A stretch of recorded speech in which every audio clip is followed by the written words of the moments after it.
ఈరోజు భారతీయ జనతా పార్టీ నియోజకవర్గ స్థాయి విలేకరుల సమావేశం ఏర్పాటు చేయడం జరిగింది. ఈ సమావేశం యొక్క ముఖ్య ఉద్దేశం ఏంటంటే, కాంగ్రెస్ పార్టీ ప్రభుత్వం ఏర్పడి సంవత్సరం పూర్తయిన సందర్భంగా ప్రజలకు ఇచ్చిన హామీల్ని అమలు చేయకుండా సంబరాల పేరిట ప్రజాధనాన్ని వృధా చేస్తుందనే విషయాన్ని ప్రజలకు చెప్పడానికి కోసం ఈరోజు మనం సమావేశం ఏర్పాటు చేసుకోవడం జరిగింది.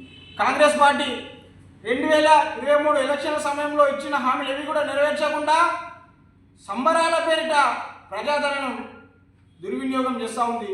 ఈరోజు ముఖ్యంగా కాంగ్రెస్ పార్టీ వరంగల్లో రైతు డిక్లరేషన్ పేరిట సమావేశం ఏర్పాటు చేసినప్పుడు పట్టా పాస్బుక్ ఉన్న ప్రతి ఒక్క రైతుకు 2 లక్షల వరకు రుణమాఫీ చేస్తామని చెప్పి ఈరోజు నిబంధనల పేరిట కేవలం 42 లక్షల మందికే రుణమాఫీ చేస్తామని చెప్పడం జరిగింది. కానీ ఇప్పటి వరకు 4 విడతల్లో రుణమాఫీ చేసినప్పటికీ కేవలం 25 లక్షల మందికి మాత్రమే రుణమాఫీ వర్తించడం జరిగింది. బ్యాంకు లెక్కల ప్రకారం చూస్తే 49,500 కోట్లు బ్యాంకుల్లో బకాయిలు ఉన్నాయని చెప్పేసి బ్యాంకులు చెప్పడం జరిగింది. కానీ ప్రభుత్వం 31,000 కోట్లు రుణమాఫీ చేస్తా అని చెప్పింది. కానీ ఇప్పటి వరకు రైతులకు సంబంధించిన 20,000 కోట్లు మాత్రమే రుణమాఫీ చేయడం జరిగింది. అంటే దీన్ని బట్టి దానికి అర్థమవుతుంది ఏంటంటే, కనీసం ఇంకా 10,000 కోట్ల పైచీలకు రుణమాఫీ పెండింగ్లో ఉందని ప్రభుత్వం చెప్పిన లెక్కల ప్రకారం. అంటే ఈ 2 లక్షల పైబడి ఉన్న ప్రతి ఒక్క రైతుకు కూడా రుణమాఫీ కాలేదు.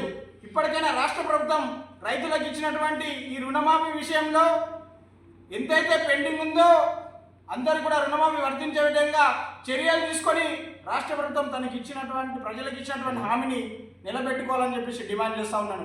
అదేవిధంగా రైతులకు ముఖ్యంగా కౌలు చేస్తున్నటువంటి రైతులు నష్టపోయినప్పుడు వాళ్ళకి ఇబ్బందులు అవుతున్నాయి.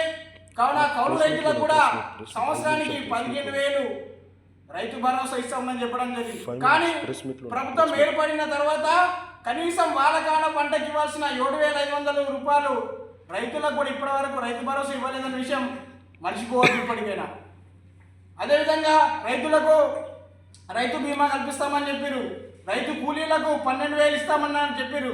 కానీ ఏ ఒక్క హామీ కూడా రైతులకు నెరవేర్చకపోవడం, ఈ రైతుల పట్ల ప్రభుత్వానికి ఉన్న చిత్తశుద్ధి ఈరోజు కనిపిస్తూ ఉంది. అదేవిధంగా కేంద్ర ప్రభుత్వం నిర్వహిస్తున్నటువంటి NREGS కింద ఉపాధి హామీ నిధులు దుర్వినియోగం అవుతున్నాయి. ఈ ఉపాధి హామీని వ్యవసాయానికి అనుసంధానం చేసి రైతులకు లాభసాటి చేస్తామని చెప్పారు. ఈ విషయంలో ఇప్పటివరకు స్పష్టత లేదు. ఇప్పటికైనా రాష్ట్ర ప్రభుత్వం రైతులకు ఇచ్చినటువంటి హామీల విషయంలో స్పష్టత తీసుకురావాలి.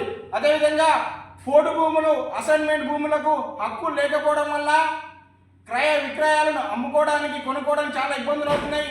విషయాని కోసం స్పష్టమైన చట్టాన్ని తీసుకొచ్చి మీ అమ్మే విధంగా కొనుక్కునే విధంగా చట్టాన్ని రూపకల్పన చేస్తామని చెప్పడం జరిగింది.